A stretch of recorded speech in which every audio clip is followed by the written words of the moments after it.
thank you for coming for our special meeting today. And we are lucky that after a long time we have Dr. Hussain AlDerazi. Dr. Hussain is one of the people generate and support the Bahrain Safe Society. Before I started in safety, so whenever we comes to the safety, we saw him on the stage, and he got wide experience in the industries. He worked for Asri, Alba.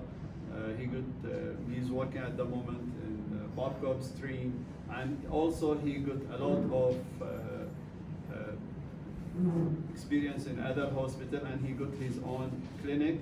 And one of something out of the safety, he's one of the champion in karate, so he can. So you have to watch out. You have to watch out. You have to be careful also. So you can have a session with him as well.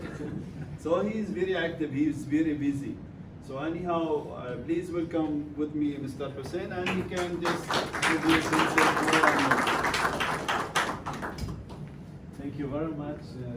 I am really glad to be with you today, and thank you for coming for this lecture. After a long time, I'm back in the Bahrain Health and Safety Society, and thank you, Yasser, for your introduction. Karate it was before, and now I am just supervising, no more. Sure. You can just introduce yourself, what your experience. I have history of experience. Initially, I was an emergency physician for 9 years. I was a senior emergency physician at Hussain Medical Complex. I started medicine in 1991. I'm now 32 years old, for around 33 years I'm in medicine, and then I shifted to the companies, and we are the one who started to fund or starting the occupational health in Bahrain. It was a group, small groups of the doctors who were working in the companies. So we made our training in UK, in occupational diploma in Birmingham University, and public health, Royal Society of Public Health in London. And then I made my master in quality and patient safety. And now I have 24 years experience in working in the companies. I've been exposed to almost all the companies in Bahrain as a part-time or full-time. And we are the only who started the private occupational practice, and hopefully that we are now in alignment with NHRA to improve that part, hopefully, inshallah, in the future. Shall we start? Allow me today, I hope that I will give you some benefit of the occupational health governance at workplace. How we make governance at work to implement the occupational health and employee safety from health aspects. So initially, we want to define what is occupational health. Occupational health is the promotion and maintenance of the highest degree of the following, that is physical, mental, and social. We cannot segregate. It's not only physical, it is physical, mental, and social well-being. We come to social, it is a vast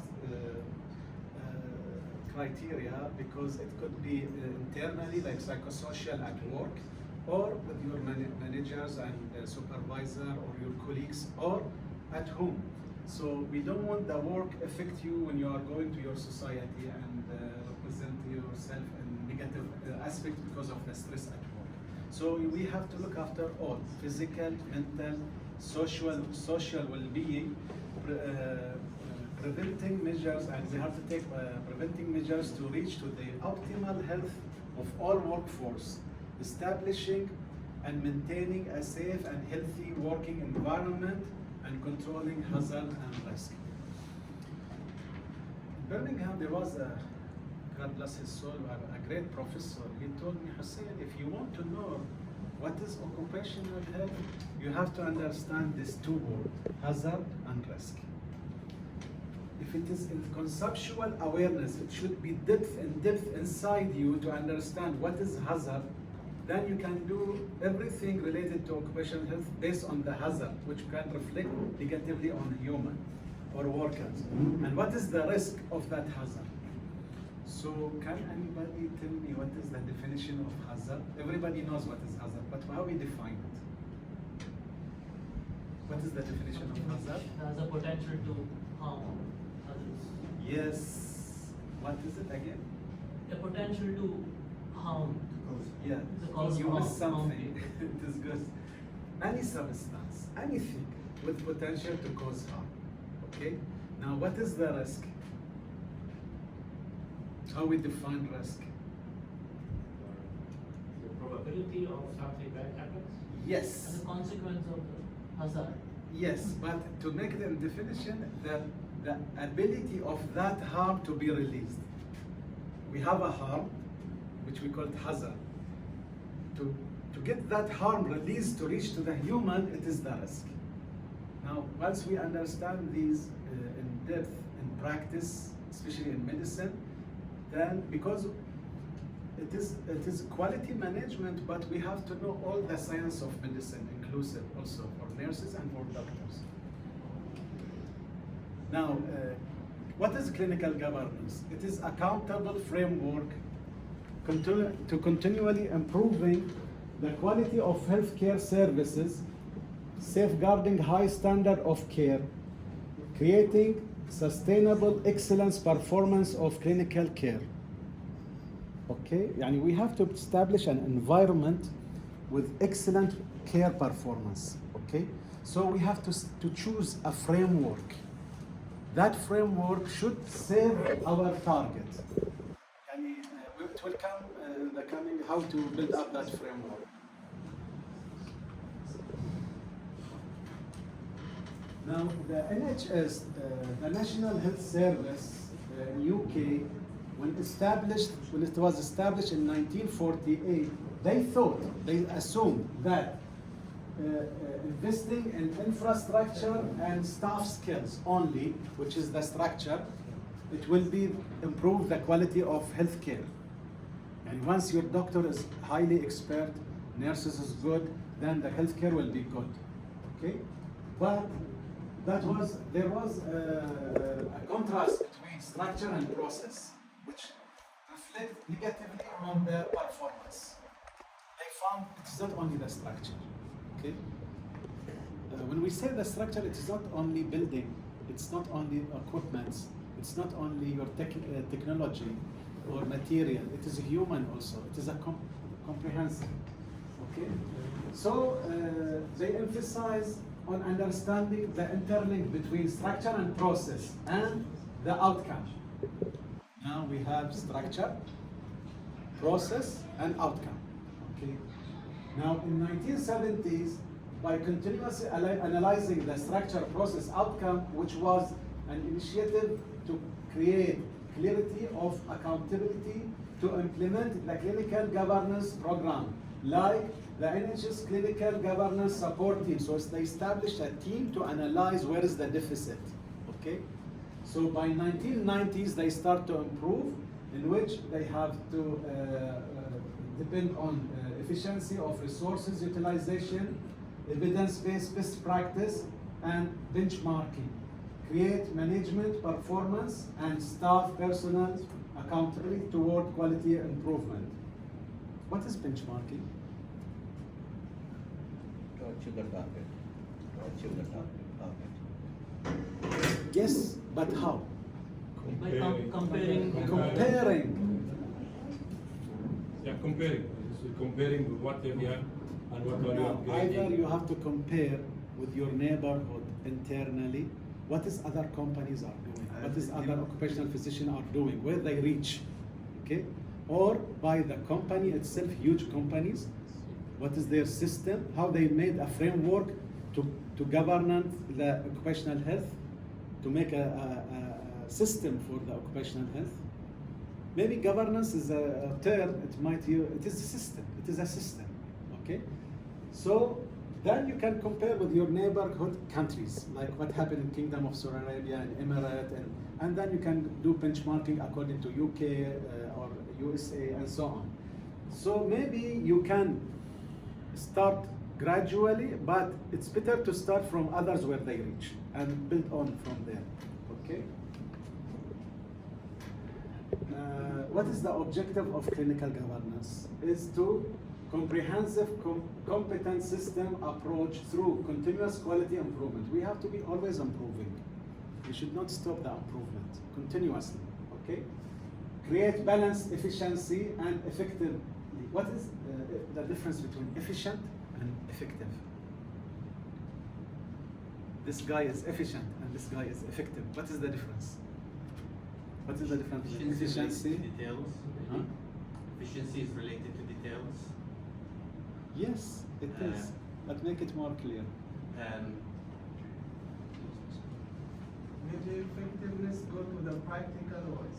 More Yes, practical. yes. So he's efficient, but he's not practical. But effectiveness is. Efficiency, that you are utilizing your resources the best way possible. Yani you can come and say to your company, I want to buy this machine, I want to buy that machine, but you are not utilizing it, you are not using it. It is not efficient, okay? Efficiency is to make everything in proper way, okay? But effectiveness, that you are practical and you are doing the job, okay? Health hazard and risk identification. As we mentioned earlier, we have to know how to identify the health hazard and risk at workplace. And then what is the use if I don't know the hazard when someone comes to me in the clinic and I don't know what is he's exposed to? How I can examine him? How I will know? And if I know now, if, for example, there is a machine, okay, which is very noisy. I know this hazard is to make him deaf. He will go in noise-induced hearing loss, okay? So we will ask the engineering, safety engineering, to make something to make that noise through several techniques, okay? But they fail, but the job should be continued. They have to do that job. We cannot reduce that noise. So we have to take personal protective equipment, which is the last thing, okay?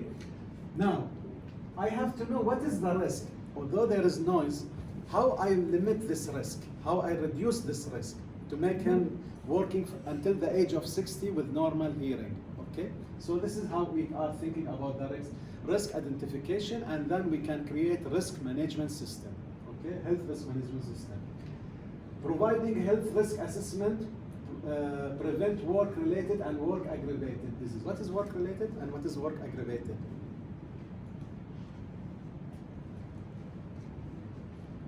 Work-related are occupational disease, the disease which happened because of the exposure to the work. Someone working in aluminium smelter, he is exposed to fluoride, he will get osteoporosis, okay? Someone in petroleum company, he will be exposed to VOCs, volatile or organic compound, and he might have leukemia, okay? So that is why I have to know what he's exposed to, okay? And this is work related. That disease is because of the work. He have now noise-induced hearing loss because he is exposed to noise at work. But work-aggravated are the disease which is not related to work. Someone get diabetes, high blood pressure, or psychological schizophrenia or whatever. It is not because of the work, for example, but it might limit him from doing his job, or the job can make complication on him. Now we have to think what we have to do. This is the part of occupational physician. So we can say that both affecting together, that's more risk will be on the employee. Yes, yes, it is. Especially if they are combined, yes, it is more.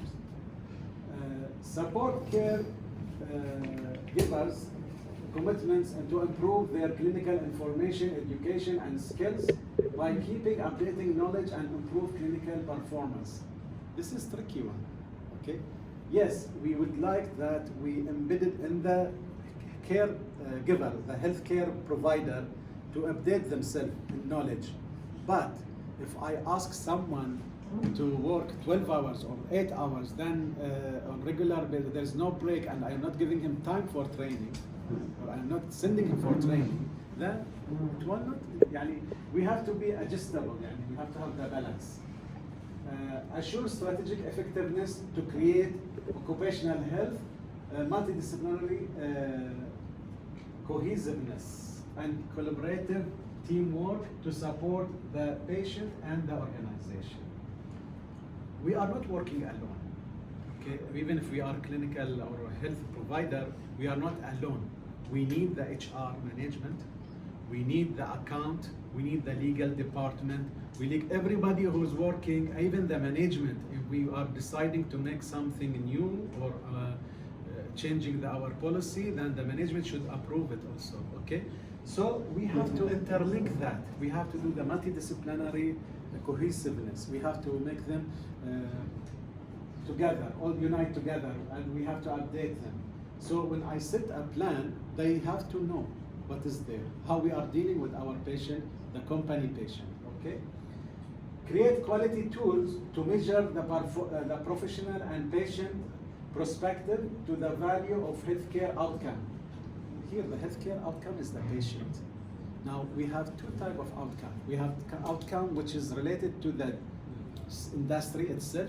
Yani I have to know what is the product, the structure of the company, and what is their process to develop their end product, which is aluminum or petroleum or whatever.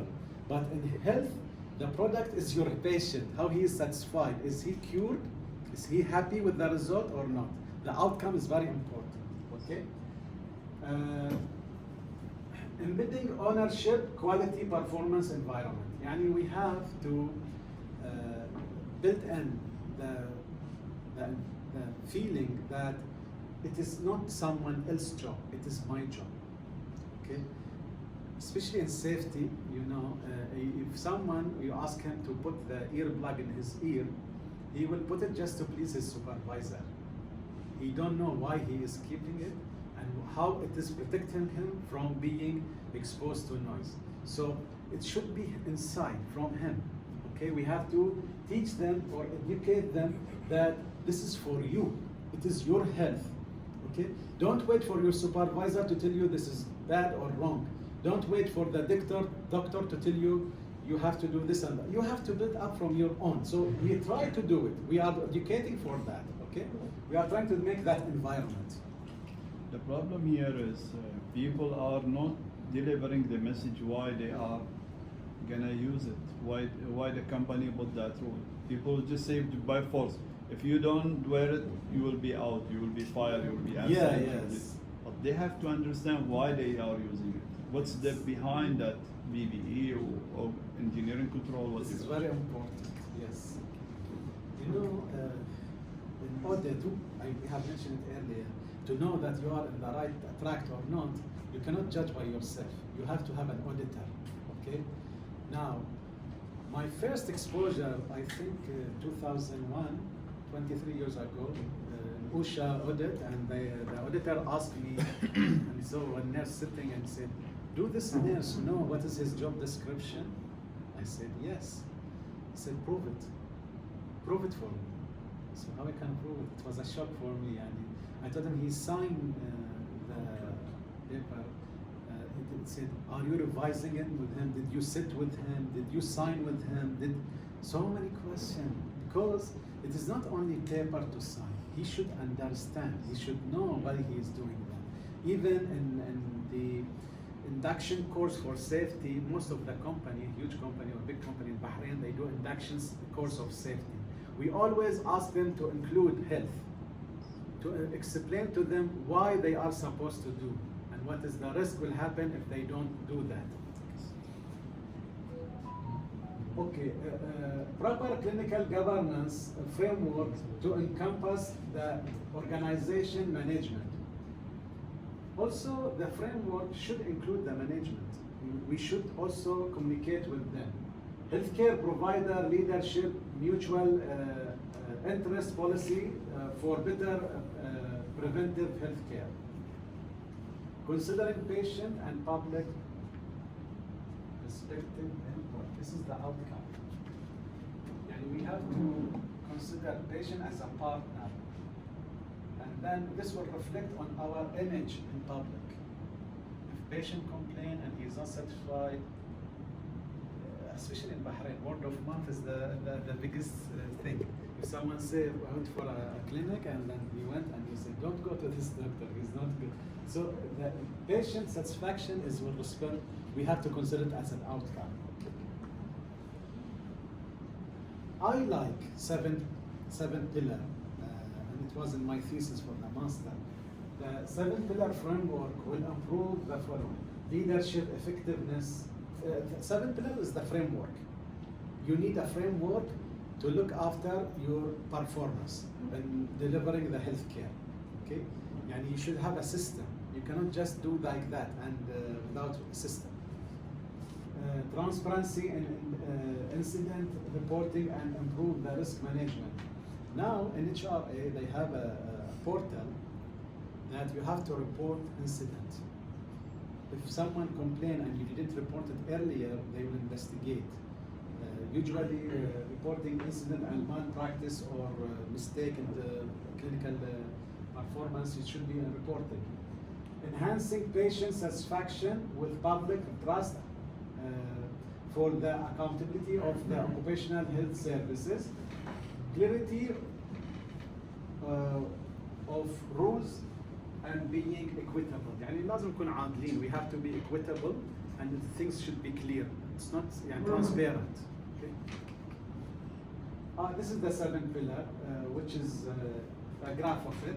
You have to have clinical effectiveness, risk management effectiveness, patient experience, communication effectiveness. I found most of the time, all the system is there, but communication is bad, then the system will fail. Communication is the most important part.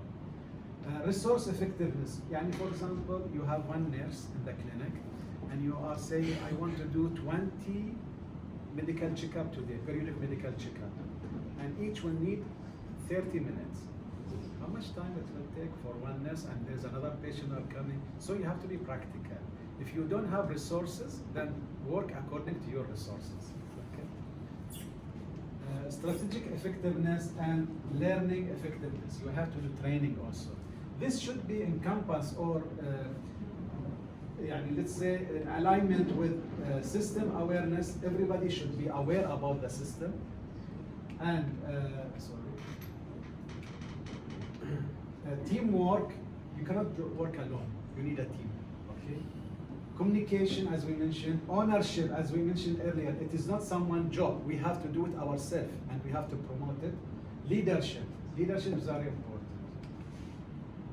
Now, in clinical also the 7 pillars. Let's say clinical effectiveness. VFM, value for money, is very important. We have the organization will pay you money. Now, did you see any clinic or in the companies or healthcare companies creating money? No, they are taking money. They don't give money. So how you can convince the management, the money you are giving me, I am not returning it back, but I am doing investment for you? How? Can you tell me how we can convince the management? Prevent injuries and illness to the people. So in such case, we are keeping our we can say credibility for the company by Okay. promoting employees. Yes. Anybody else? You are saving money for them How? by preventing any harm. Excellent. Any other? Preventing harm, as we said, hazard and risk. Okay, I mean, we have this clinical effectiveness to show them that we are effective, and the money they are paying, it's worth, and it is maybe of benefit and investment for them. Okay, risk management, and then we have to accountability and clinical negligence scheme for trust, clinical risk reduction program, and control assurance and learning from mistakes. Usually now safety always doing that. When there is any accident, they gather together, they made a meeting, and they want to learn how this thing happened, what is the root analysis of that accident. Also, we should learn from our mistakes. Once we have deficit, we have to learn why this deficit happened. If there is malpractice, we have to know why this malpractice happened. If there is mistake with the patient, we have to know why. We have to investigate all this. Patient-public involvement. Consider the patient as a partner, as we said earlier. Create tools and methods to access the patient satisfaction. شلون نعرف patient satisfaction? How we will know the patient satisfaction? For example, people will talk about, for example, the clinic, how they are dealing with the patient, and what kind of services they are giving. If he's satisfied, he will. Can you measure it? We can measure it, but for example, by getting feedback online, for example. Yes, online questionnaire, and the most important is the qualitative questionnaire. Yes. Clinical information, utilizing the quality of data and registry information to establish occupational health strategic analysis to recognize and allocate the most hazardous work area to take action for minimize the risk. شلون يعني؟ How?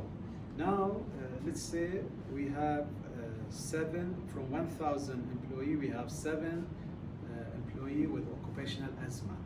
Okay, so from this data which I have, I can analyze through the IT people and tell me, are this from which department? If they are all in from one department, then it's mean that department having a problem.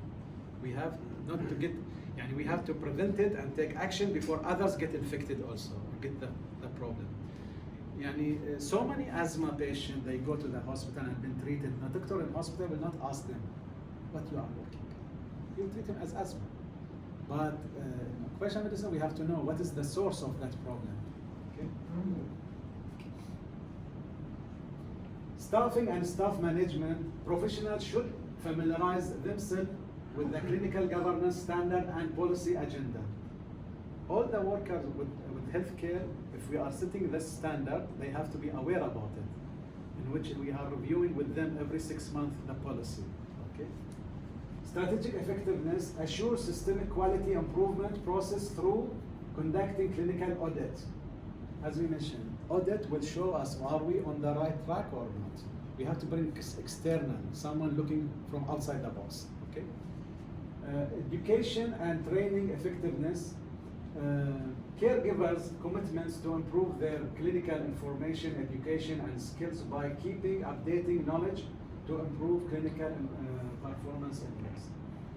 Now, some companies, they are open to send their employees, especially the healthcare, to go on regular courses, and some they say it's your problem, you have to do it your own.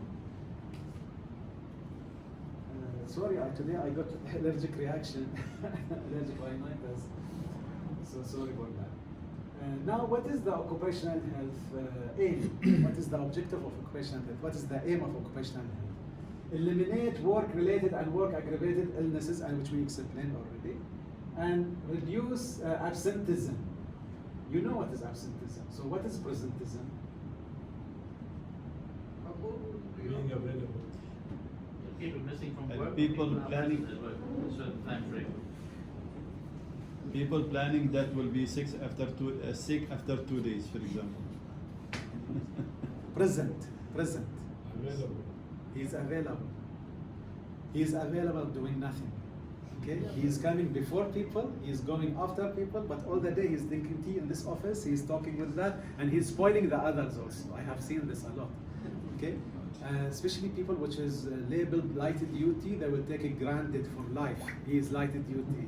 He will go just for the salary and socializing with people. So they are at work, but they are doing nothing. But there is sickness also, like burnout. It can be causing this. And he is going to work, but he lost the interest because of the stress. Okay. I think this one to be investigated in a way that why that guy is doing that. Maybe he received something that he's shocked. Maybe he was a very hard worker, and because of management system, people in the management affect him, and due to reaction, he is doing that. Yes, I will give you example. If you have time, I'll tell you a story. Okay. I was having one patient initially. At that time, psychological hazard was the last thing to think about.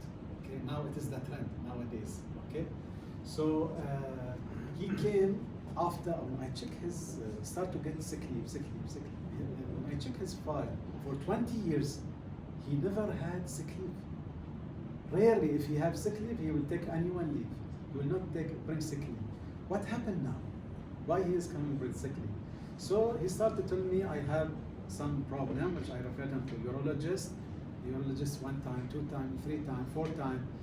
He's not recovering. So the doctor called me and said, Hussain, don't send him anymore. He is having nothing. I investigate everything. This is a waste of money. All the investigation we have done, but he's always complaining. So when I told him this, he said, okay. He left. He came then, I have headache, neurology, neurosurgeon, but nothing. They told me there is nothing. Then I told him there is nothing. He said, oh, back pain. Then again, back pain. In the end, I start sit with him and make 1 hour for him only. And I start to discuss. And suddenly he said, after 20 years of work, they bring someone after 3 years, they made him my supervisor. See, that was the problem. And I start to, but because of the culture that time, I'm talking about 20 years ago, he rejected to go for psychology treatment, psychiatrist. And when they go to him at home, the labor union, he disappeared from work. When the labor union went for him to bring him, that time there was no labor, what they call it, labor committee that time. Yeah. They went for him and they found him in severe, major depressive disorder, and he lost his job. Because of this, only he was feeling that he was unfair to give someone else when he was thinking for that position. He need to be treated only. Dr. Hussain, in the beginning, they overseen the mental health. They just check the physical, not the mental. And you said in the beginning, it's not only physical, it's mental and social. Yes. Sometimes in our clinical setting with the patient, and we have some clues. Sometimes we have questions we ask. If we found that he is having some abnormality in his behavior, before the fitness, we send him for psychological evaluation. But sometimes, that's why we have a questionnaire. The questionnaire will show that did you have been treated for any problem before? Because not always you can discover everything in the clinical setting. Because sometimes the patient is, for example, he is in major depressive disorder or schizophrenic or whatever, and we want to send him for a very risky area. Okay, it is not a problem. It is his right to work. Everybody can be sick, but where he is fitting, according to his health. But because he's taking medication and he's on treatment, we cannot find that he's having that problem, unless he admitted in the questioning. Reduce health-related administrative complication, prevent health. And one of the occupational health aim is that when the HR having a problem with someone, repetitive sickness absence, or he's having chronic disease or acute problem, what they will do, what they can do, then they have to bring him to us and we will deal with that problem. So we are limiting their time waste. Okay? Enhancement of employee morale and loyalty. If the patient, of the employee feel that the company is taking care of his health, he will be more loyal to the company and he will not be afraid and his morale will be elevated. Okay? And he will be more productive. Increase recruitment potential and retention. As you know, so many people leave the job because they are not satisfied. But when they are giving them satisfaction, then you are, and for example, I have seen this, how to retain people within. Yani someone, they spend 3 years salary, training, just to make him take over from someone else. And on the day of I don't know what happened to him, he said, I am sick, I have a problem, I have medical problem. So they lost all that 3 years training. They cannot retain him, they cannot keep him. Okay? And he resigned. Okay, increase recruitment potential and retention, establishing and maintaining safe and healthy working environment. If the work environment is healthy, everybody will be happy. Okay? Am I fast or okay? It's okay. improve employee health status and quality of life. يعني الحين it is no harm. يعني you cannot be say that you are sick only خلاص you are finished. You can be diabetic, high blood pressure, and disc prolapse in your back. But we have to now that medicine now are working on quality, but you still can perform. Okay, it doesn't mean that we don't want you to be limited from your work, doing your activity at work. You can still perform if we are going to the proper treatment and we know where we have to assign you, in which area of job. Okay. Of course, prevent accident and injuries at workplace, and create health and safety culture. As we mentioned earlier, ownership. Once you have the ownership that you are the one looking after your health and safety, it's not someone else's job, then you will prevent, you will work on prevention. Okay? Once you work on prevention, you will promote. You will tell your friends, your family, everybody that they have, you build the culture of health and safety even in your home. Okay? Now, partnership, we as a clinic or as a health provider, we have to do a partnership with the management. Okay? As we are considering the patient is partner with us, also the management should be a partner with us. So we have to share with them their vision and mission. So we have to understand what is their goal, what they are targeting for. So we are moving with them, working to improve their and reaching their vision. SPO, to understand the structure, process, outcome. As we mentioned earlier, and maybe we can explain it more later. Productivity in relation to the safety, health, and environment. We should not jeopardize the productivity based on safety and health only. يعني they have to be in parallel. They have to work together in one alignment. يعني safety, health, environment should serve the production. يعني we should not say we will not do this job because of safety problem or whatever unless you are looking for the productivity also. We have to look after both. Hazard and risk, as we mentioned, it is the fundamental basic of occupational medicine. If you understand what is hazard and risk, then things will be going on. Now, what is the services of occupational health, which we have to do a governance around it, we have to make a system for it, are occupational health surveillance program and occupational health management system.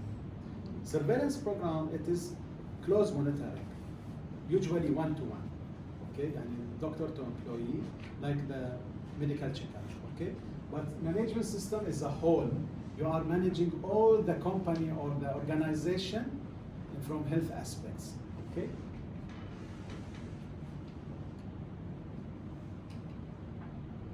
Now, we have a surveillance program pre, before, during, and post, after.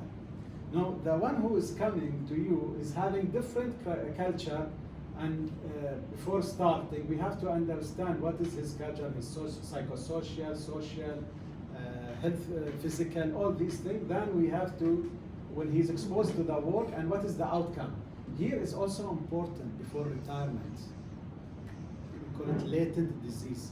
There is a disease which might be happening, but we cannot see it because there is no symptom. What is it? It is inside the body. The patient, after retirement, it will come up. And we have to, it is his right to understand if it is related to the job or not. Okay. Now, before joining, we have to do, now in UK, in some other countries, they don't say pre-employment. Because pre-employment, there is a job discrimination act. Because everybody can work. No one cannot work. Everybody have the right to work.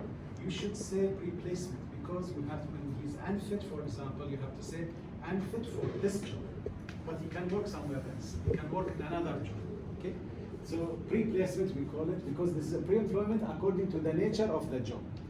And we have during work, which we call PMC, periodic medical checkup.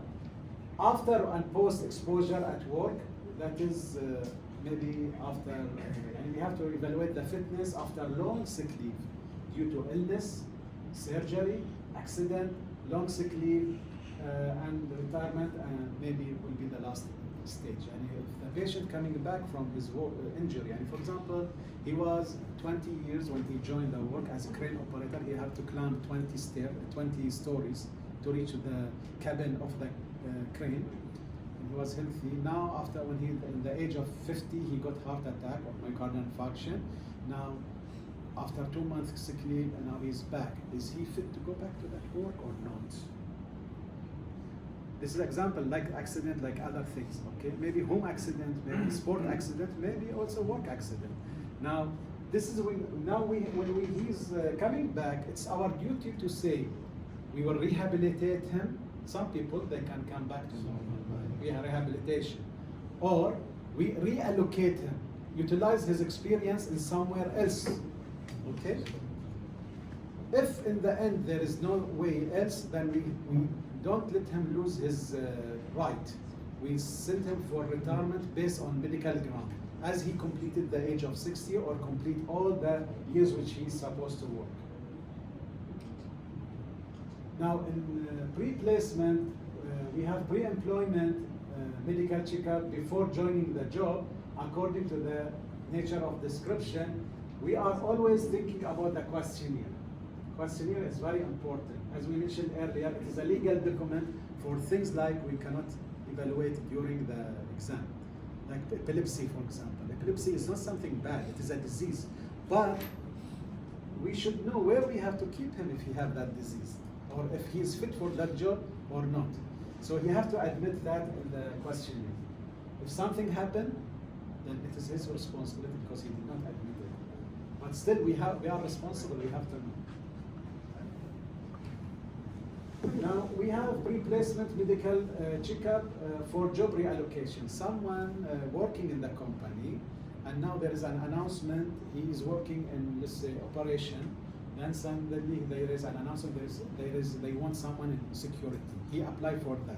So they bring him to us again to do recheck again. To check him if he's fit for that job or not. According to that, of course, we have to know what is the hazard of his job, what is the risk, and what is the job description, okay, to do risk assessment. Now we have food handler pre-placement. People who are working with hand, we have to do special type of also additional. Office work pre-placement, operator pre-placement, people who are working in field. For example, these people at work in office, they are not exposed to noise, for example. So I have to do for this, before joining, the noise, the audiogram, the hearing test. Example, there is also so many other tests. Based on company requirement, according to their structure, process, and outcome. Now, some company, they say we want the basic medical checkup, and some they say no, we want also treadmill, we want also for him cardiac evaluation, we want for him also to do ultrasound abdomen to see the prostate for male, mammogram for me female, because there's people are so highly paid, and the contract of 2 years, they don't want them to get sickness during this 2 years, so they will spend a lot of money to make their medical checkup. According to that, based on the company requirement. Now, periodic medical checkup. Number 2, holistic approach to embrace employee requirement in relation to the work environment. Of course, it is according to the job description and proactive process to detect early health issue before complications. Sometimes, most of the time, especially with our lifestyle now, they are always on borderline with diabetic. Say he's pre-diabetic state or he's starting insulin resistance. They are overweight. They are maybe borderline hypertension. His sugar is, his cholesterol also borderline, and uric acid also. So, all this I can see in one patient, by the way, nowadays, because of the obesity going on. So what happened, here we can intervene or tell him, you have to change your lifestyle and do this and come after 3 months to repeat this if we are seeing if what you are doing is correct or not. Now, this should be in alignment with the company, as we said, the framework. Sometimes, some company, the framework, they say, okay, you diagnose the case, khalas, refer him, we will pay because we have insurance. Let him go out. Don't call him back. Don't make the clinic is busy. We want you to focus only on occupational, okay?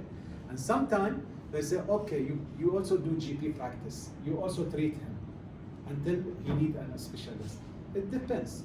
And that is the framework. That's why we are saying clinical governance. What is the company requirement? Because that's why we have to have a mutual understanding between us and the management. Okay. Also, we have basic periodic medical checkup for office worker. It depends also the age, the health condition. If someone having chronic disease, maybe it's periodic should be maybe every 6 months, every 3 months. But someone who's healthy and he's 20 or 25 years, maybe every 4 years, every 2 years, depends on where he's working. In office, every 2 years, every 4 years, if he is less than 40. If he is in operation, every year, if he's more than 40. And it depends, criteria depends on the health and age and nature of job.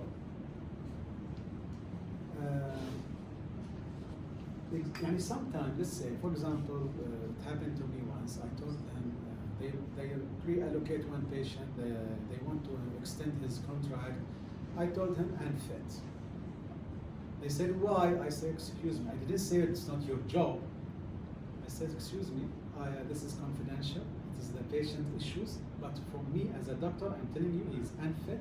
And listen to me, please. But say, we want him. He is very expert. He is so and so. I said, please, it's up to you. I'm not a police to tell you it is a must. I will give you the advice. He is unfit. They employed him. After 6 months, he was for 1 year. His contract is 2 years.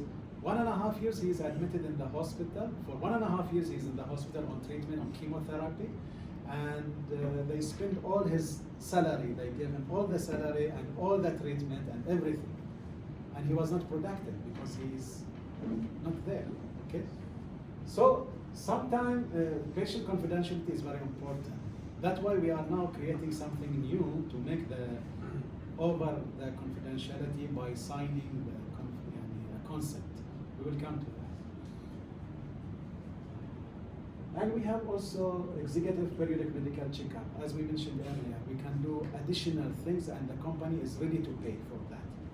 Like cardiac, prostate, abdominal, ultrasound, so many x-rays. According to the company requirement, for example, toxic element, drug test, and sometimes, especially in marines, people who are working offshore, in the seaside, they are more done for them drug test. Sometimes it's random, according to the legislation of the country. Sometimes you want to do something, but the legislation here not allowing you. For example, to say for any employee, come, give me your urine. No, it's random. The culture here is not like that. We have to make consent, we have to ask them to do it. Also, extra radiology tests, as we mentioned earlier, ultrasound or others, and mammogram or whatever, and cardiology test. Post-exposure periodic medical checkup. Now, if we have a frame, we have a clinical governance rules and regulation and policy, then I can deal with this according to the mutual understanding with the management. I don't take action if I am a company doctor or even outside, private. I have to know what the management requirement, because now he is now sick, as we mentioned earlier. How maybe the company, big company like Alba, Barco, Asri, it's not only unique job. Let's say someone is a scaffolder, contractor. He's just doing scaffolding, only scaffolding. So when someone's sick there, he said, I'm sorry, this is the only job I have. But companies, they have administration, they have accounting, they have so many other things. Okay, security. So according to the company, if the company is cooperative, maybe they say, okay, we will utilize him somewhere else. Now he is sick, he served us for the last 30 years, 10 years remaining, we will put him in allocation. Or we can utilize him to teach or train, okay? It's up to the company requirement. So that's why we have to have mutual understanding with the management. That's why the frame should be clear and equitable. It should be fair, okay? And Of course, we will come to the hazard. Now, as we mentioned earlier, we have to understand hazard and risk, and we explained that. Now, hazard. Can you tell me what is the physical hazard? I'd like to make you interactive because I don't want you Falling from maybe a- someone had dinner after. Falling or Sleep slope, slope, Slope, slipping or trip. slipping or trip, Obstacles and all. obstacle. This was my first training in UK. I was, there was a judge and lawyers, because so many rules and regulation in UK. So one day they said, now a hygienist will come and explain to you. So all of us happy. We thought he would talk about bacteria and things like that. He said physical hazard. And still physical, as we said, as you said, all of you. Physical hazard is noise, light, radiation, vibration, all these things. And noise or noise-induced hearing loss is physical hazard. Okay? So we have also include that in our clinical checkup and periodic medical checkup. So the pre-employment, the pre-placement is the baseline, which I can return to it when he's coming in periodic medical checkup. One of the importance of periodic medical checkup or pre-employment or pre-placement is not only if he is fit or not fit, it is a baseline. This guy came, the first time he came, his hearing test is normal. Now after 5 years, 10 years, and during periodic medical checkup, there is sluggish, there is hearing problem. I have to go and compare. Now this is, yes. If it is typical and I made the causation, there should be a causation. Causation is why I said need a lecture. Okay, I can link between the problem and his work. And if there is link, there is a long process, okay? Then I say, okay, I will refer him to medical commission because it is his right, he is insured, he have to be compensated for his hearing loss, and how now we can maintain it and not to get increased, okay? By the way, hearing is very, very important sense. I have seen people get isolated because of they are getting noise-induced hearing loss. Chemical, of course, it is so many chemicals. By itself, the VOCs, volatile organic compound, is hundreds. There is so many. There's solid chemical and solid chemical, liquid and gas, vapor. What is biological? What is the best example? Bacteria. Corona. Corona is the best. That you have seen what happened at work because of corona. Huh? Corona biological. If you are exposed to viruses, bacteria, who's the most exposed for biological hazard? Doctors. Doctors and nurses, and the people who are working in the lab. Mechanical machineries around. How you take the risk for that, and how you do risk management also. Ergonomical, you have seen, and there's repetitive lifting, office sitting, table, how you are dealing ergonomical, and psychological. Psychological was usually 10 years ago, we are doing it the last hazard. Now it is the first. And recently, Her Excellency, the Minister of Health, Jalila Jawad, she added in 2022 additional amendment in the social insurance that psychological hazard related to the job, psychological illness related to the job, it should be considered as occupational disease now. Okay, but how you make the causation? This is the problem. Okay, because we are saying this is like this thing happened. It's like a court. Okay. This thing happened due to the job. Now, who's the one by law to announce that it is true or not? It is related to the job or not? It is the medical commission. It's not the doctor himself. It is the medical commission. Now, we refer the case with all the evidence because we are defending the patient. By the way, in the case of doubt, we take the benefit in the favor of the patient, not for the company. Yani, if I have doubt this patient is real or not, but he's complaining, I will go with him. Okay, yani we are always going the benefit of doubt to the patient, and we try to defend him in the medical commission. But if medical commission, usually they reject things. I don't know why, because they don't have a occupational physician, but they are also trying. 15 minutes. Okay. Now in health we have all of you, and especially the safety people, we are having mainly frequency and severity, and I think you are excellent in the chart, severity and frequency of accident or hazard, okay? And we have to consider that with all cost and income, public, media, investor, manager, legislation, employee, customers, director, pressure group is the labor union, insurance, partner, suppliers. We have to keep that in our mind while we are concerned about the risk with the severity and frequency. Now this is saying, now it's not alone, we are not working alone. You are not alone. Yani I might say, oh, the management are not bringing for this machine, or they are not doing this for me. It's not me only. The organization is surrounded by public, investors. I'm looking for one part, but all these surrounded customers, pressure group, investor, media, suppliers, managers, employee, director, partners, all surrounding. And I'm looking for one angle. So I have to be more open to understand. That's why the framework will help me, okay? This is quality tool. Some people might like SWOT, that is strength, weaknesses, opportunity and threat, okay? But I like the state in which the company or the organization is surrounded by political factor, economical factor, social factor, technological factor, environmental factor, legal factor. For example, if I know these and someone comes as a reporter and say, Dr. Hussain, what is your input for the accident which happened?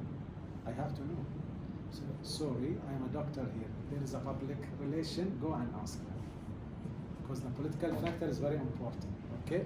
Now, IT, I need some system. I know what is, when I say I want this and they don't have it, I should be practical. We have to think smart, okay? You know what's smart, no? All of you, okay? Specific, measurable, and all this. Now, the system are working on triaging chronic and acute cases for proper treatment and referral to specialists and follow-up. Yes, we will do GP practice here and look after the chronic and in relation to their job and from occupational aspects. Now, I have to have a framework, as we mentioned, clinical governance. I want to give this guy sick leave. And the manager is there, depending on him at work. Whom I have to report to. If I don't have a framework to say, oh, listen, your patient, your employee will not come today. What is the system? How I can go through and how I deliver that message. There should be a system, okay? Now, the company might say, we don't have money, you do something as much as you can, and let the insurance pay for the treatment.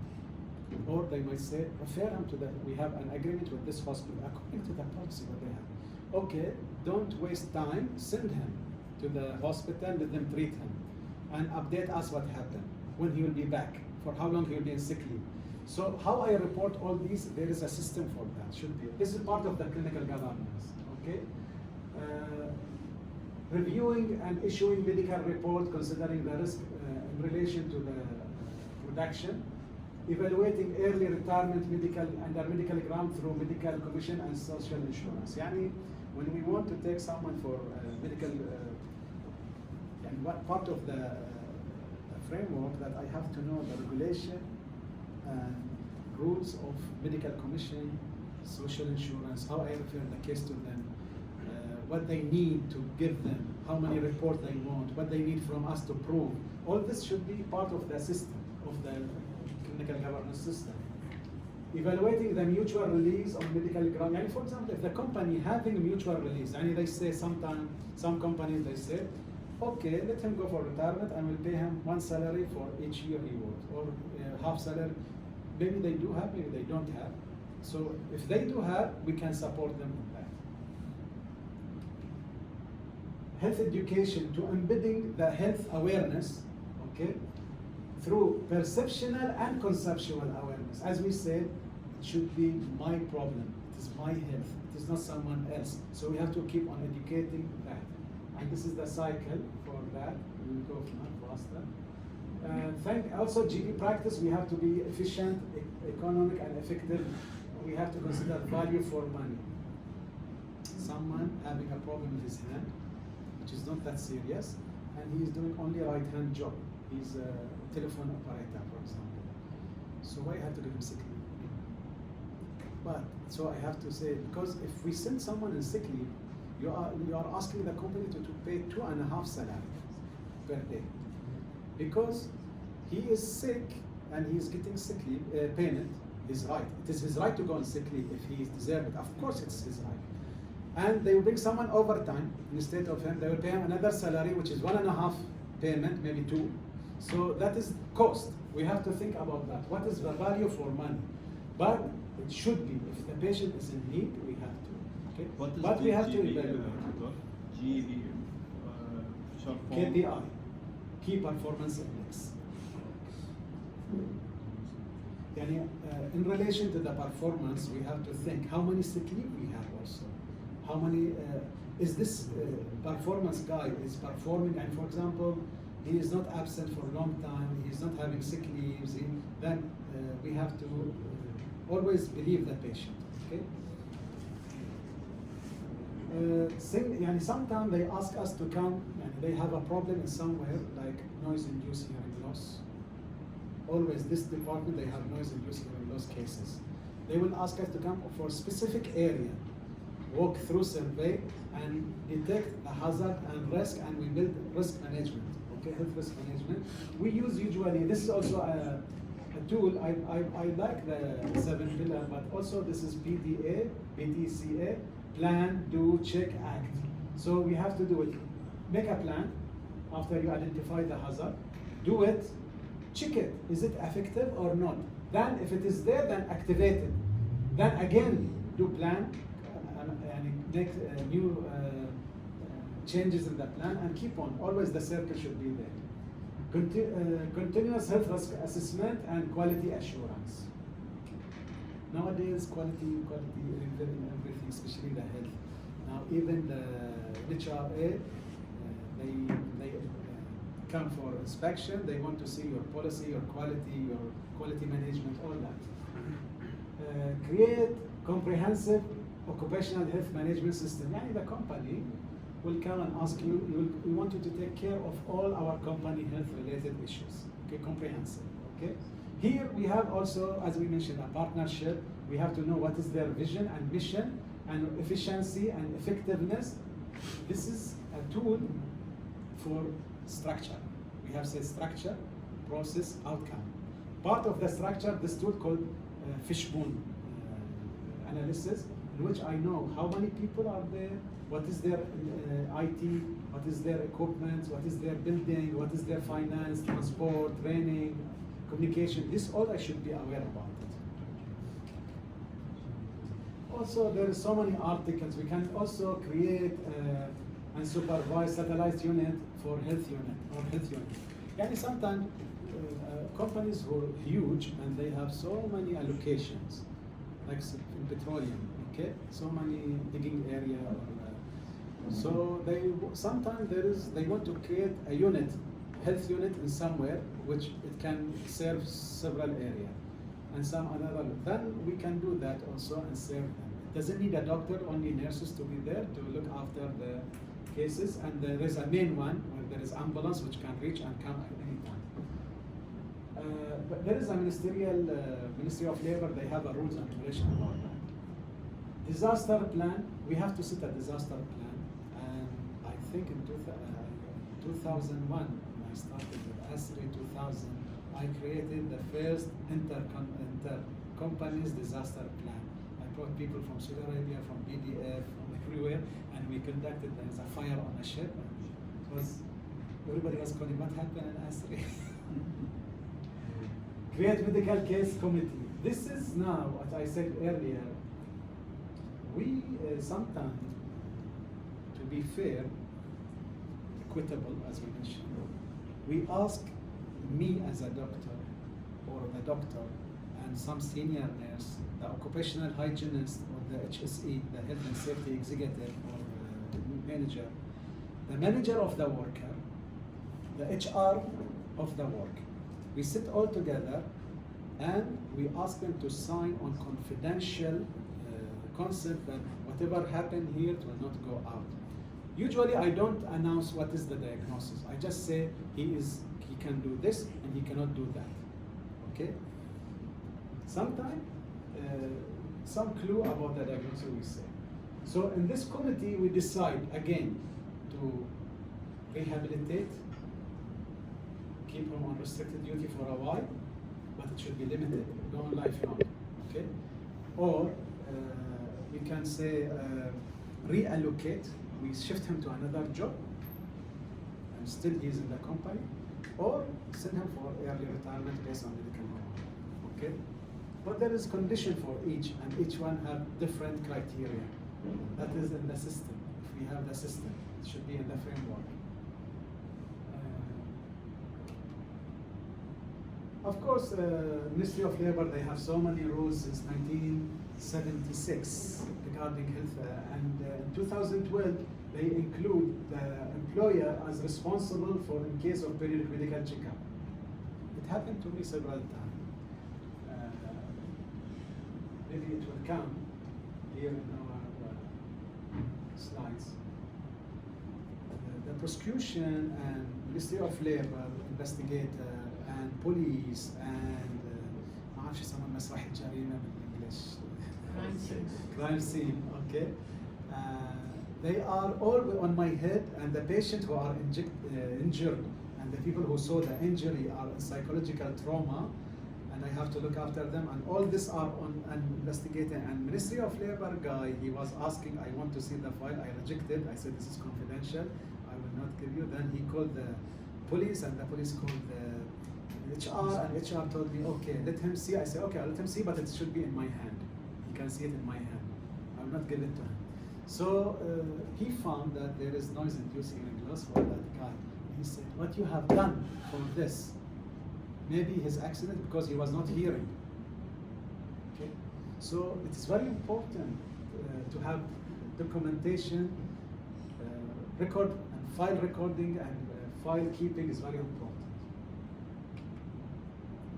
Now, WHO, the World Health Organization, having also that, because of the time, maybe we can say quick, that there is benefit for the organization and the employer. Then you can go through them better because that's what you can go back to the slides. Very important. So this will help people to satisfy the management. What's the benefit of keeping the system? This is the World Health Organization criteria. For the organization, if you have occupational health, then you will have well-managed health and safety program, a positive and caring image, improve staff morale, as we mentioned earlier, reduce staff turnover, as we already mentioned that also, reduce absenteeism, increase productivity, reduce healthcare insurance cost. If the people are not satisfied, they will keep on looking for sick leave or whatever, they will keep on going and use the insurance card. Okay, but if you have a doctor who guide them and you build up a health program, then that will reduce. Reduce risk of fine and litigation. For the employee, a safe and healthy working environment, enhance self-esteem, reduce stress, improve morale, job satisfaction, increase skill of health protection, improve health, improve sense of well-being. As we said, you can be sick or you have diseases, but you can be productive and quality of life by improving. This is what we are looking for.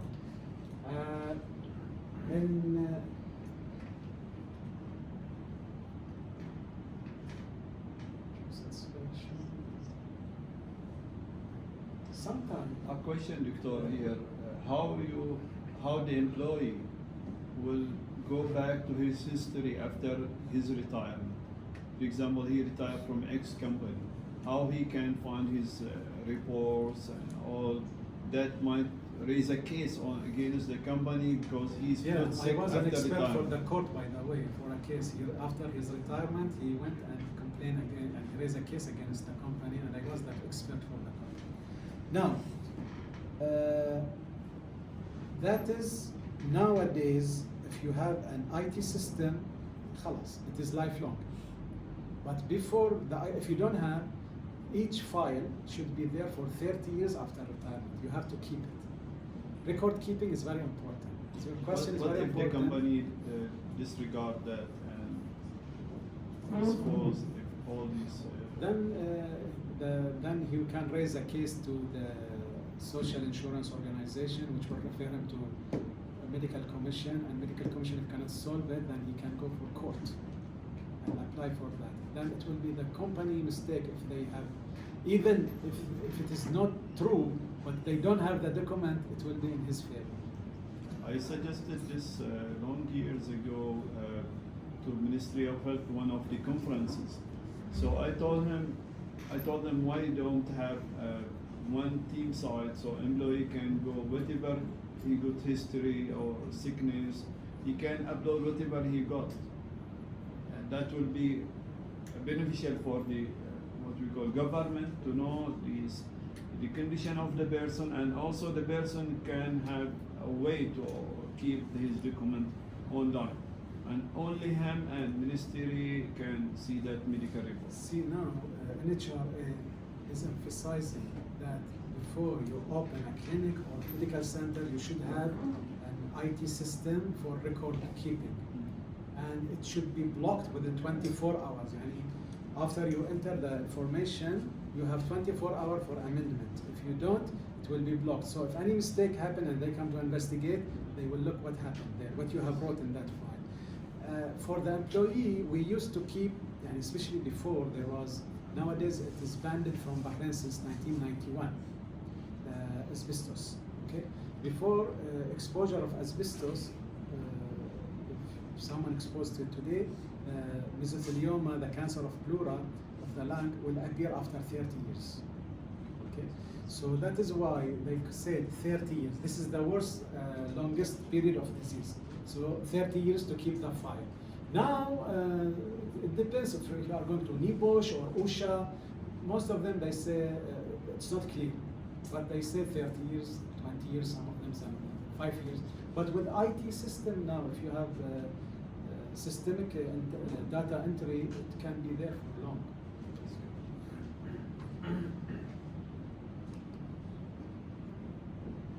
Yani now, for example, most of the companies, they don't look after that, occupational health. But once there is a major issue, they will be in trouble. For example, fatality, limb amputation, major accident, then their investigation might cost them a lot.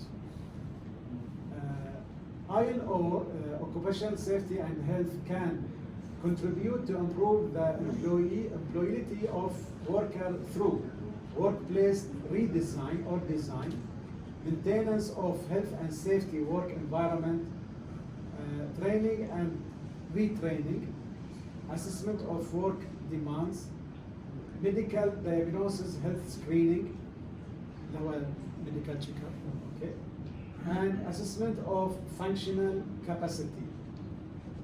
Occupational health is fundamental to public health, for it's increasingly clear that major disease needs workplace program, as we mentioned. We have to have a setup of program as part of the disease control strategy.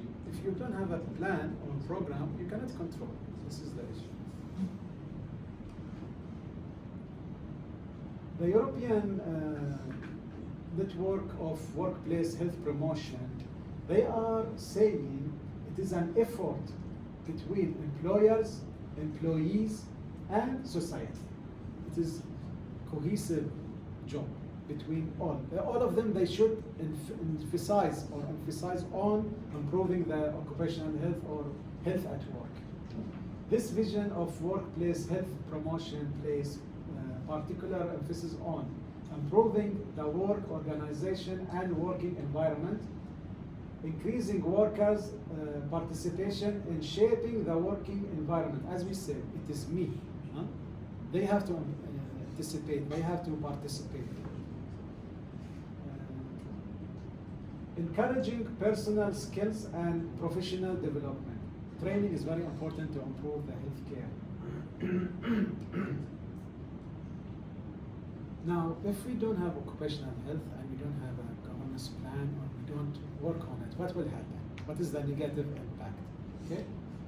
Increased sickness absence, losing skilled employee with experience and tacit knowledge. What is tacit knowledge?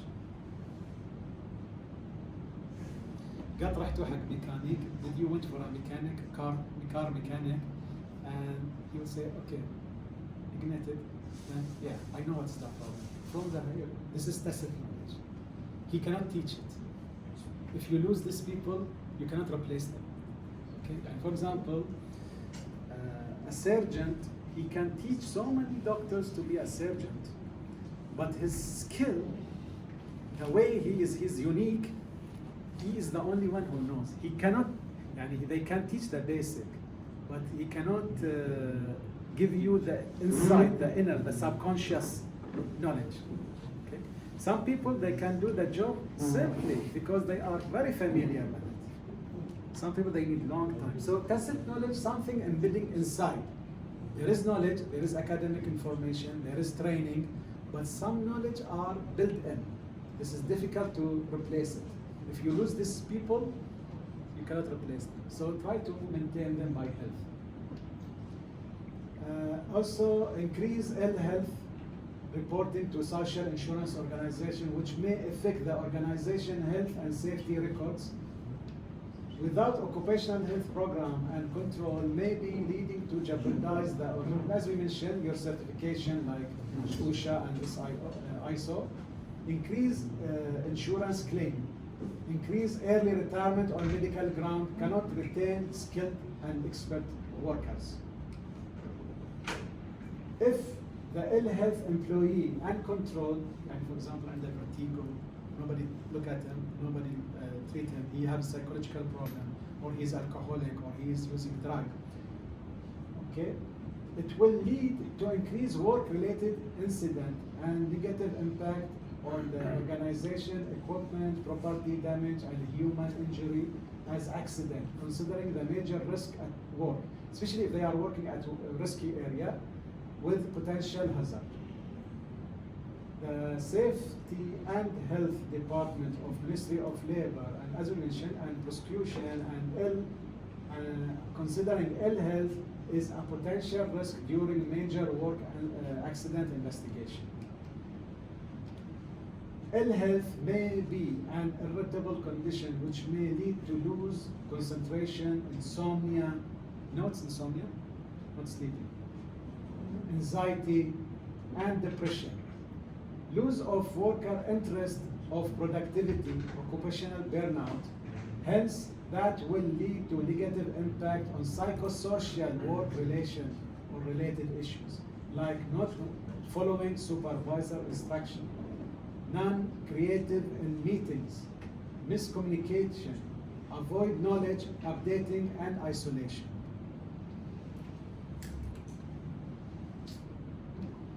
In conclusion, the Occupational Health Governance Program will support the organization transformational leadership vision and mission to improve productivity through enhancing sustainable safety and health risk assessment culture, create continuous quality improvement of worker environment to eliminate all work-related diseases.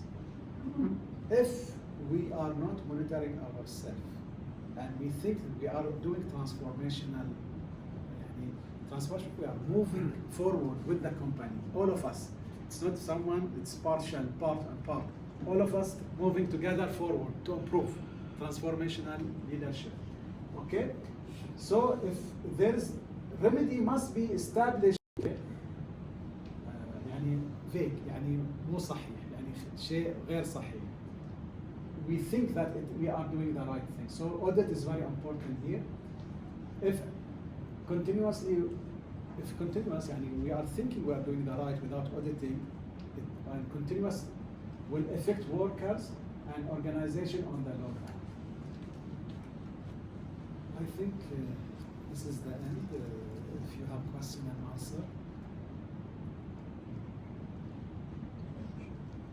Any question? Yes.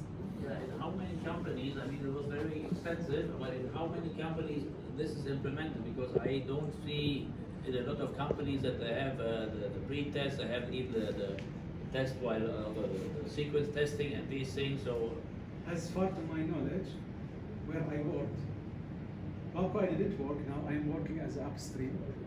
Babco, Tatwir, Petroleum, Alba, Asri, Gulf Air, and GPIC, you can help me more. They are implementing, yes.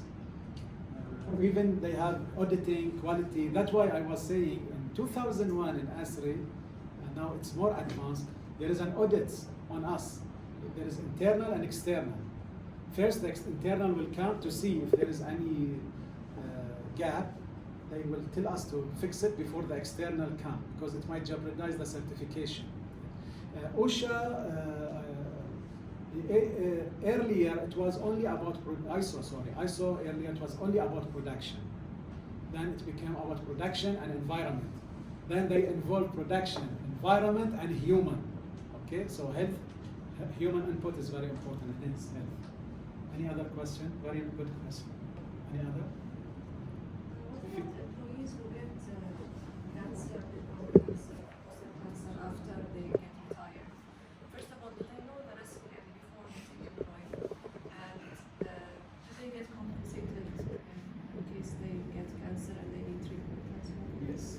Now, your question is very valid. It depends. Now, there is a list in social insurance organization.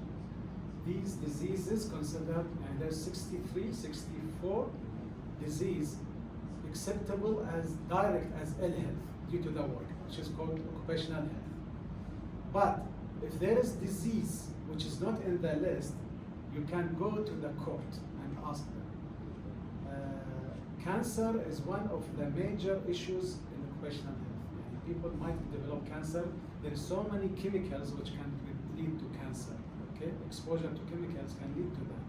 But that's why we have to know what is the hazard and how we eliminate that, which is called risk management or health risk management. Now, once the patient is having that, he has the right to raise the case, but now he is retired already. He cannot go back to social insurance organization because they closed his file. He can go to the court, and then the court will refer the case to medical commission, and medical commission will ask the social insurance to compensate. Yes, they can compensate. The recent case which I was there for the court, there was one day I got a telephone. Are you Dr. Hussain? Yes, I am the judge so and so. I said, okay, I am not. I have no case. I have nothing. I said, no, we want you an expert to the court. He said, okay. He attacked me and swear and so many processes. Then that guy was getting zero compensation from social insurance organization because his cancer is not in the list. I proved I was not in his favor or not in the favor of the company. The company is a very major company. I got a lot of struggle with them, okay, and their lawyers. I proved through evidence-based, through returning back to the researchers, that yes, this type of exposure can lead to this type of cancer. Especially he was employed in the 80s where there was not this much safety, and there was also leaded oil, petroleum. Now there is no, they are unleaded the petroleum. Anyhow, he got 30%, no, I asked for 35% in which he can get social insurance. If you get disability of 29 and below, you will get lump sum payment according to the calculation of your salary, and they will calculate it. I don't know, according to your salary, you might get 50,000, 10,000, 5,000, according to your salary, okay? But if you are 30 and above the disability percentage, you will get salary all over your life. As long as you are alive, the salary will continue. They have percentage about it also. So I calculated his problem is 30, and I gave 5% for psychological negative impact on him. But in the end, the medical commission accepted to give him 20% or 25, and he went, he got it. But not everybody got it. Not still, this knowledge is not there. Your question because very important because people are not aware because of the health education. Here I have a question before we end up. We have talking about the employee sickness and all. Sometimes we have some some bosses, we can say, or management are giving more stress to the employees. Sometimes unreasonable, they give pressure to the employees. So the employees, within the time, day by day, he will be enter in a situation, say, I don't like to work, I will resign, I will do so and so. How about the management? How you will treat the management, or how you will discover, or how you will affect on the management side to improve their culture with their employees? I mean, his team. Yeah, this leaflet which I wrote, this is about how to have psychological resilience, but it is in Arabic, unfortunately.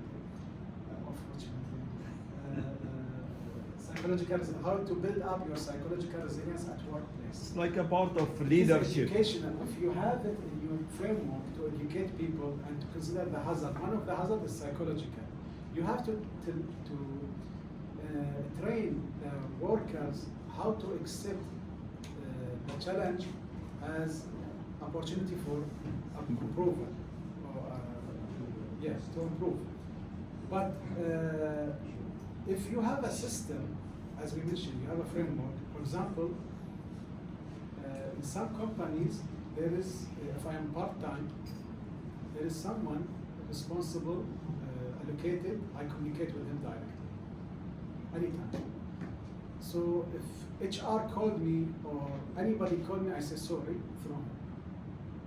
Okay, and I go through. If the company having that system in which he's having ability to set up a meeting and discuss management behavior and explain to them, you can do it politically in diplomatic way, which you are creating education, gathering, social gathering, and to break that part, or you can do it through system management. This patient is suffering because the management has done like this and like this. Okay, and how we can solve it? Give me, and I don't say I am challenging you. No, tell me the solution. Now you tell me what I should do for him to make him back to his work. Yani, it is.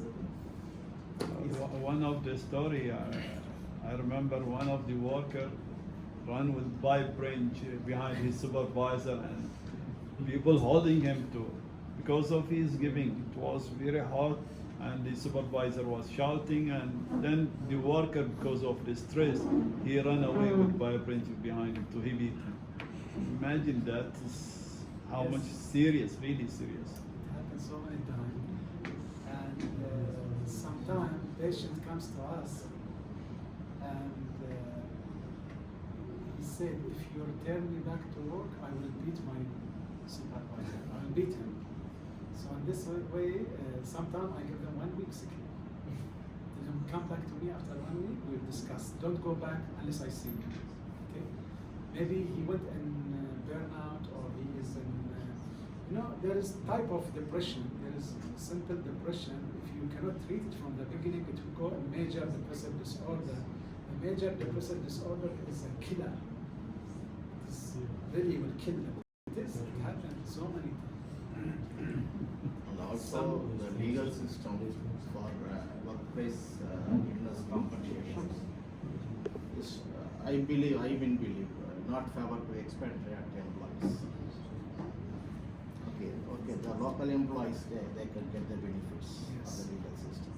But the expatriate employees, those who are working 20 years, 30 years in oil and gas industry, after left their country, they are falling sick in their other country. And they don't have any legal system to claim for their compensations, which was affected during the workplace. According to Ministry of Labor and Ministry of Health, the legislation, your file will be there. It should be there. Now, how you can approach That's to a come challenge, back? yes, Yeah, really. it It's a is. challenge, of Yes. course. I have seen one guy who got cancer of brain. After his death, family compensated when they came back to be compensated. Bahrain, they raise a case and so on. I don't know the details about that. Whether it was related to job or not, but also causation is very important. Yani, causation is the most important part. How you can prove that this disease is due to the job? This is the issue. Yes, please. Medical fitness certificate. It should be based on the nature of the job. I have an experience when I approach a clinic to get a medical certificate for a roof work installer. Doctor giving he's fit to work. We stressed to give, work at height. He's fit to work at height, but he denied to write that work at height. So in these cases, the fit to work is enough or? See, if you don't have a occupational physician who is aware, as I said, the system, the hazard and risk, he will treat you as no. When I say when you go to a doctor, he will not ask you what do you work, what you have, what is your problem. He will say what you are suffering from. But what do you work? He will not ask. Maybe sometime. Now, for example, if we are at work, someone comes to us with sick leave. They give him 3 days, and he have a big cut wound on the skull, and he have to wear a helmet. I told him, no, you are unfit to go back to work. You need 7 days to heal the wound, then you can wear the helmet. Okay. Some people they will come with 14 days. I told him, no, you need only 3 days. Depends on the nature of the job. But the doctor there, he will not listen. He will, because there is nowadays there is United Arab Emirates. They establish it very well, but Bahrain is in the process. The doctor, they are counting how many sick leave he is giving, and his appraisal will be according to how many sick leave also he gave. So most of the doctors now they are trying to minimize the sick leave. No, actually, we want to ensure that the person is fit for the work at height work. He's not having epilepsy, acrophobia. But doctor they need to write that. He's not writing that work at height is fit.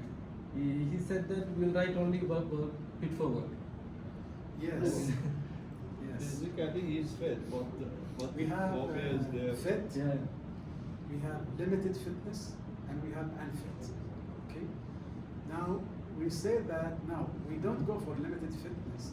Why you are saying limited fitness? We say fit or unfit. But limited fitness, for example, sometimes they bring someone after retirement from Saudi Arabia or from Kuwait or from UK, but he is expert. They want his experience. He is 70 years old, and now he is beyond the retirement age, and he have a diseases. Okay, so we say limited fitness because they want him.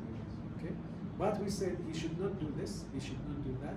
And when we say limited, they will ask, what do you mean by limited? He can work indoor only, not outdoor. Use his expertise indoor, okay?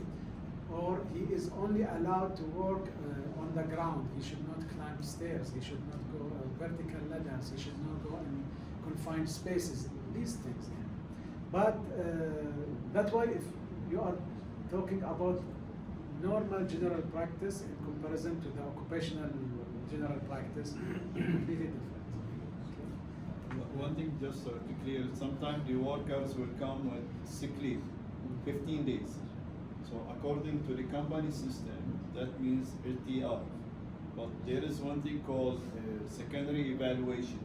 So they will take the patient for another doctor for re-evaluating the case. If it is accurate, then they will mention 15 days.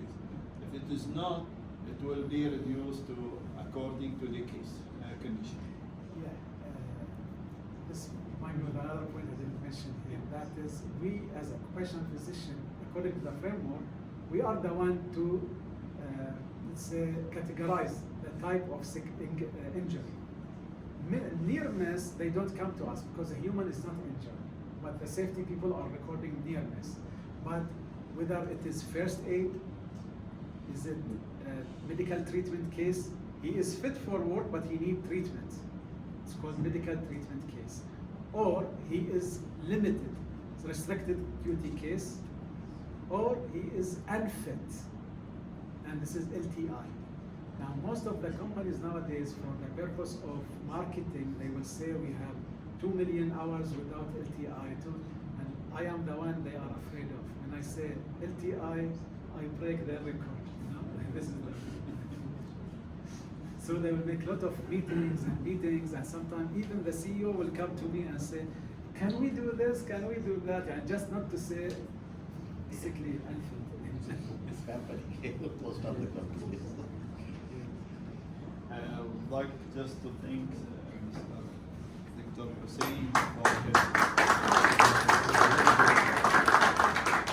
We normally, as you know, guys, ladies and gentlemen, we are normally conducting this session for an hour, but because of the topic, it's very sensitive for everyone sitting here. Especially, we need to understand the management and doctors and how the system within the organization, and what kind of rules that we need to look at to support our team, ourselves, and families as well. So I believe Mr. Dr. Hussain, he did great job. Thank you very much.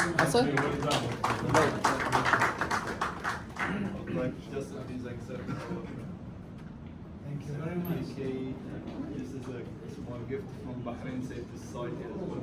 Thank you. Before someone will go, we'll have a room for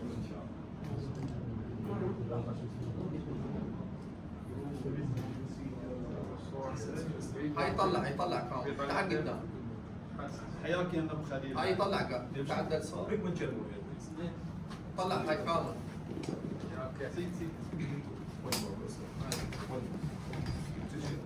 في مساحة كبيرة طلع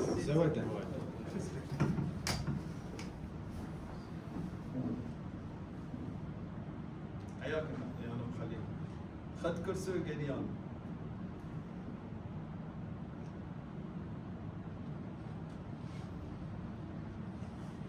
تعال ويانا ابو خليل ويصور ويانا. تعال صح عبد الله خله ويانا يجي بعد عشان واحد يتصور مكانك بعد. عبد الله